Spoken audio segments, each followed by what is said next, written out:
অল্প কিছু বাজে মানুষের জন্য আজকে আমাদের সমাজটা নষ্ট। আমার একটা বিষয় নিয়ে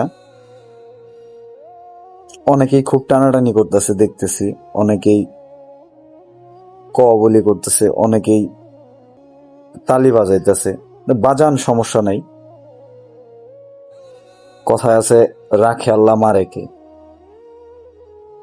আল্লাহ যদি আমারে বাঁচিয়ে রাখে, এর শেষ আমি দেখে ছাড়ব। আর যদি আল্লাহ অচিরে মেরে ফেলায়, তাহলে এর শেষ আর আমি দেখতে পারব না। অতএব আপনাদের কাছে আমি দোয়া চাই, আমার বিষয়টা নিয়ে সমাজে শুধু একজন খারাপ মানুষের জন্য খুব দ্রুত আপনাদের সামনে হাজির করব, এবং কোন বিষয় নিয়ে আমার সাথে ঝামেলা হইতেছে অচিরেই দেখতে পারবেন, এবং নাম টাম সহকারে ফ্লাশ করব যে কে আমার পিছনে লাগছে, কে আমার ক্ষতি করতে চাইতেছে। আমি খুব তাড়াতাড়ি বিষয়গুলা ফ্লাশ করব, কারণ আমি আর কুলাইতে পারতাছি না, কারণ ওদের জ্বালায় আর আমি থাকতে পারতাছি না।